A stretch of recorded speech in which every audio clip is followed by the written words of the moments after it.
Yang kedua adalah pengertian berbicara. Berbicara menurut Tarigan 2008 adalah kemampuan mengucapkan bunyi-bunyi artikulasi atau kata-kata untuk mengapresiasikan, menyatakan, serta menyampaikan pikiran dan gagasan. Ciri-ciri berbicara.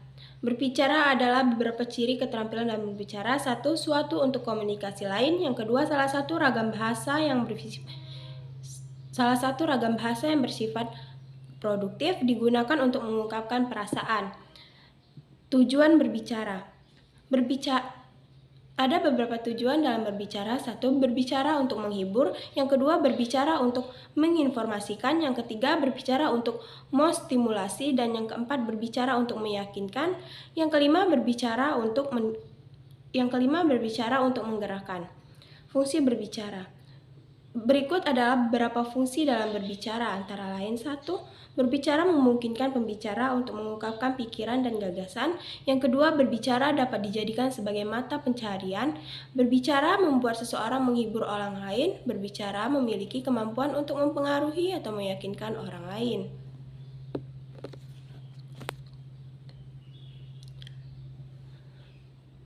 Baiklah, itu saja yang dapat saya sampaikan dari materi berbicara dan menyimak. Pengertian berbicara. Menurut Tarigan 2008, berbicara adalah kemampuan mengucapkan bunyi-bunyi artikulasi atau kata-kata untuk mengapresiasikan, menyatakan, atau menyampaikan pikiran serta gagasan. Ciri-ciri berbicara. Berikut adalah beberapa ciri keterampilan berbicara. 1. Suatu bentuk komunikasi lain. Salah satu ragam bahasa yang bersifat produktif digunakan untuk mengungkapkan perasaan, pikiran, dan gagasan. Tujuan berbicara. 1. Berbicara untuk menghibur. Yang kedua, berbicara untuk menginformasikan. Yang ketiga, berbicara untuk menstimulasi. Yang keempat, berbicara untuk meyakinkan. Yang kelima, berbicara untuk menggerakkan. Fungsi berbicara. Berikut adalah beberapa fungsi untuk kegunaan dari berbicara. 1. Berbicara memungkinkan pembicara untuk mengungkapkan pikiran dan perasaan.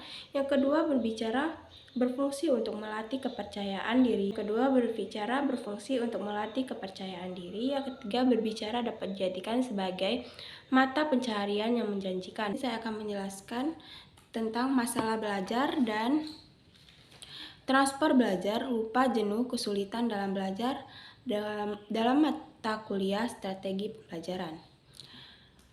Masalah belajar. Masalah belajar adalah suatu kondisi tertentu yang dialami oleh siswa yang menghambat kelancaran proses yang dilakukan.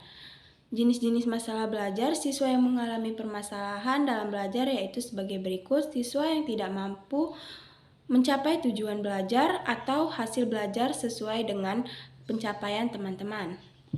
Yang kedua, siswa yang mengalami keterlambatan akademik. Yang ketiga, siswa yang secara nyata tidak dapat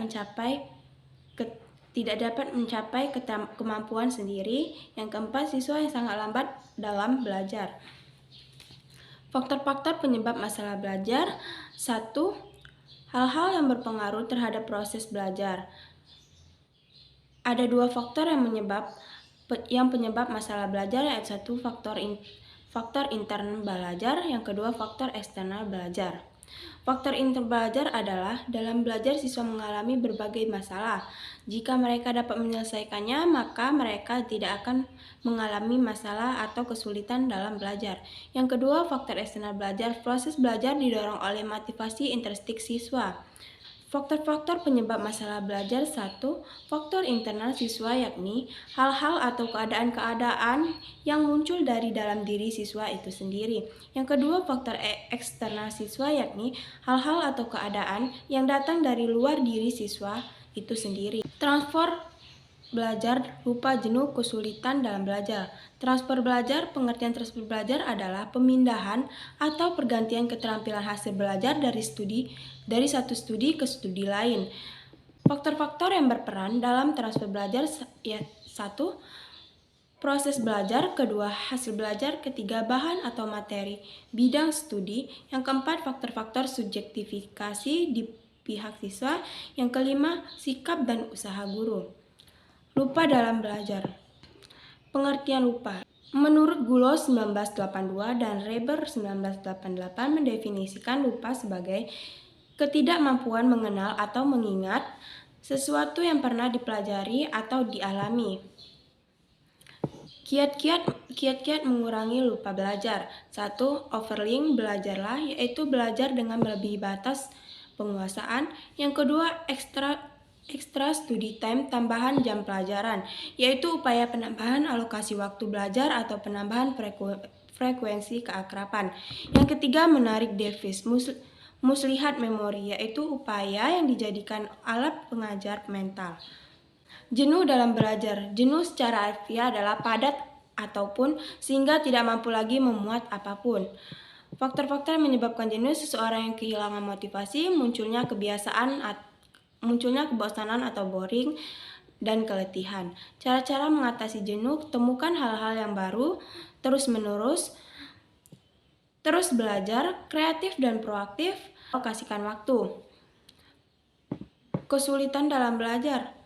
Kesulitan dalam belajar adalah kondisi di mana anak dan kemampuan integrasi rata-rata atau di atas rata-rata namun memiliki keterbatasan dalam belajar. Usaha mengatasi kesulitan belajar: 1. Pengumpulan data. Yang kedua, pengolahan data. Baiklah, itu saja yang dapat saya sampaikan. Saya akhiri. Wassalamualaikum warahmatullahi wabarakatuh.